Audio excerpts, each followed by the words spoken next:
Welcome back to the workshop. We're going to continue taking a look at section 1.4, algorithms and their efficiency, by considering two more examples of evaluating polynomials.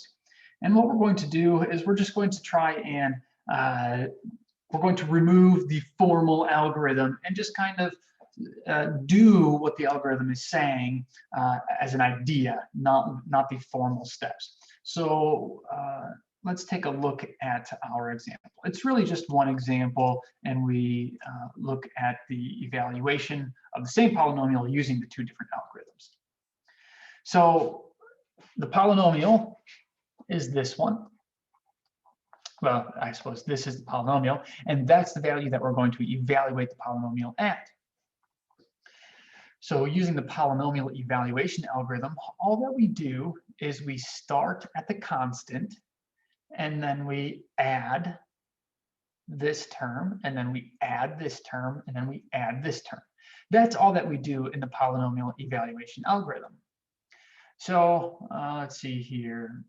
We've got in step one of the algorithm, all that we do is we set s equal to the constant value, and then we set k equal to 1.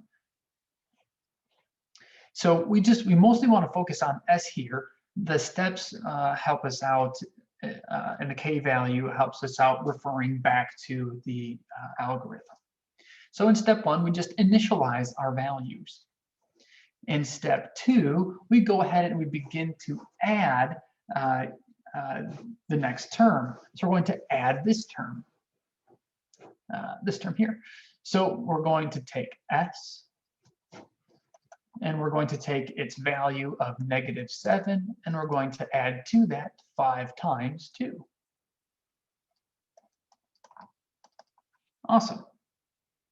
So 5 times 2 is 10. -7 plus 10 is a +3. And then we're going to increase the value of k to 2. And if we wanted to think of it in terms of what the algorithm is telling us to do, right, that we would have completed the loop and we would return back to the beginning of the loop and say, all right, do we need to do the loop again? And in this case, right, we have n is equal to 3 because that's the degree of the polynomial.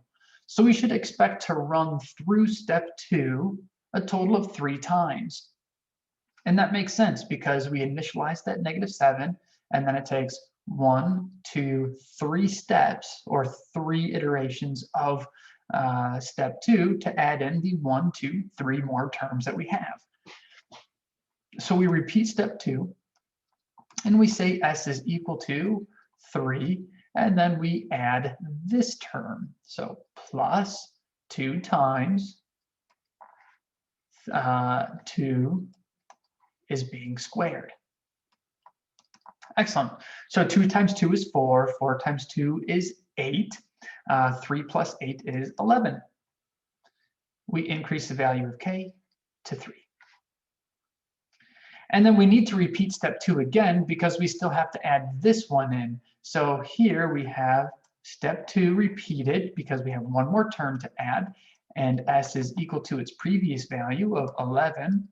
And we add to that, let's see, it's actually a negative, so it would be -2 being cubed.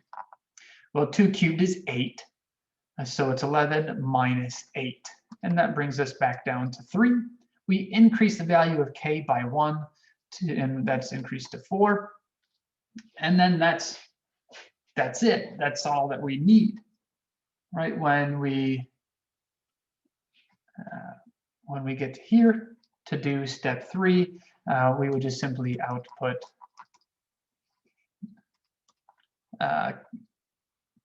p of 2 is equal to 3. And k is still equal to 4, right? S is equal to 3 still. And that's it. All right, so that's the polynomial evaluation algorithm. We just take our constant and then add the term before it, and then add the term before it, and then add the term before it until we've added all the terms into S to get our total sum. All right, using Horner's polynomial evaluation algorithm, what we're doing is we are essentially factoring this. Notice that It's not really factoring, but it's just expressing this in a different way. Notice that all of these have a common factor of x. So what I could do is I could note that this is x times negative x squared plus 2x plus 5. And then I'm subtracting 7 from that. But these two things have a common factor of x, so I have x times negative x plus 2. And then I still have my plus 5 and minus 7. So in Horner's polynomial evaluation algorithm, all we're doing is we initialize, let's see here. We initialize to this value, this thing right here, the coefficient on x right here. We initialize to that value. Then we move on and evaluate all of this. Then what we do, right, so we take our coefficient, multiply it by x, and add 2. We take that new number, multiply it by x, and add 5. So let's go to blue. So we do that thing. And then we take that number, multiply it by x, and subtract 7. That is Horner's polynomial evaluation algorithm. Okay, these two expressions are equal. Should be an equal sign there. This is equal sign. All right, so that gives us an idea of what we're looking at when we're talking about Horner's polynomial evaluation. So what we do in step 1 is we set s equal to the coefficient on our very first term. So s is equal to -1. And we set k equal to 1, the initialization of our values. From here, we move on to step 2, and we set s equal to -1 times the value of x plus the coefficient of our next term. So it should be 2. So -1 times 2 plus 2. So -1 times 2 is a -2. -2 plus 2 is 0. Excellent. We increase the value of k to 2.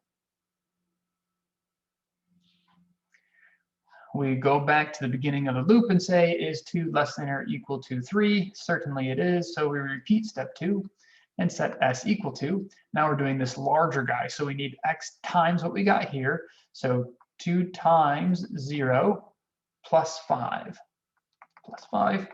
And that gives us 5. We increase the value of k to 3. We go back to the beginning of the loop. Is 3 less than or equal to 3? Yes, of course it is. So we repeat the loop again. S is equal to, we take that value, multiply it by x. So multiply it by 2. 5 times 2 plus our constant, so plus a -7. And that's equal to 10 minus 7 is 3. Increase the value of k to 4. And return back to the top of the loop. Is 4 less than or equal to 3? No, it is not. So that kicks us out of the loop, and we move on to step 3. And we output p of 2 is equal to 3. And the value of k stays the same. It doesn't change. Excellent. So hopefully that provides a little bit more insight as to what exactly is happening in Horner's polynomial evaluation algorithm, and of course the polynomial evaluation algorithm. So we'll stop there for now and come back and begin talking about our last algorithm, which will include a couple of examples as well. So I'll see you guys back in the workshop in just a moment.